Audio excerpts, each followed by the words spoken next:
भारत को परमाणु शक्ति से संपन्न किया।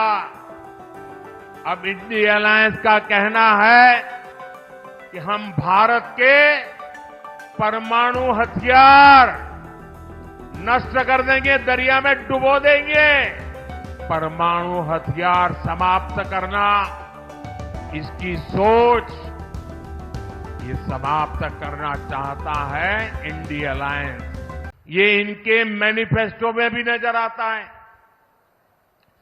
कांग्रेस के मैनिफेस्टो में तो बंटवारे की गुनहगार मुस्लिम लीग की छाप नजर आती है।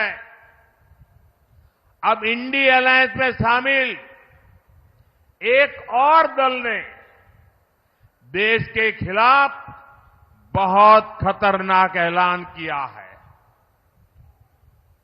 उन्होंने अपने मैनिफेस्टो में लिखा है, जिस पोखरण की धरती ने भारत को परमाणु शक्ति से संपन्न किया, अब इंडिया अलायंस का कहना है कि हम भारत के परमाणु हथियार नष्ट कर देंगे, दरिया में डुबो देंगे।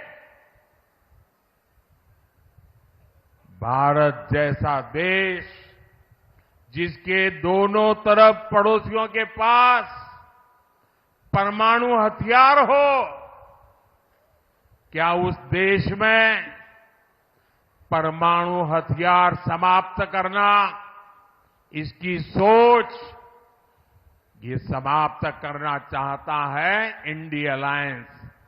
क्या परमाणु हथियार समाप्त होने चाहिए? मुझे सबका जवाब चाहिए। क्या परमाणु हथियार समाप्त होने चाहिए? क्या परमाणु हथियार समाप्त होने चाहिए? मैं जरा कांग्रेस को पूछना चाहता हूं, आपके ये साथी, ये आपके इंडिया अलायंस के साथी किसके इशारे पर काम कर रहे हैं? ये कैसा गठबंधन है जो भारत को शक्तिहीन करना चाहता है? साथियों, एससी, एसटी, ओबीसी भाइयों और बहनों के साथ दशकों तक भेदभाव करने वाली कांग्रेस आजकल एक पुरानी रिकॉर्ड बजा रही है। जब भी चुनाव आता है, संविधान के नाम पर झूठ बोलना ये इंडिया अलायंस के सब साथियों की फैशन बन गई है। वो कांग्रेस जिसने बाबा साहब के जीते जी उन्हें चुनाव हरवाया, जिसने बाबा साहब को भारत रत्न नहीं मिलने दिया, जो वो कांग्रेस जिसने देश में आपातकाल लगाकर संविधान को खत्म करने की कोशिश की, आज वो मोदी को गाली देने के लिए संविधान के नाम पर झूठ की आड़ ले रही है। ये मोदी है जिसने देश में पहली बार संविधान दिवस मनाना शुरू किया। ये कांग्रेस वालों ने संविधान दिवस मनाने का विरोध किया था। पार्लियामेंट में भाषण है उनका। क्या बाबा साहब का ये अपमान है कि नहीं है? संविधान का अपमान है कि नहीं है?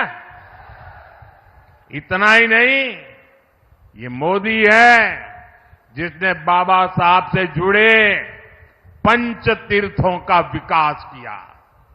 इसलिए बाबा साहब और संविधान का अपमान करने वाले कांग्रेस और इंडिया अलायंस के झूठों से, उनकी गपबाजी से सावधान रहने की जरूरत है।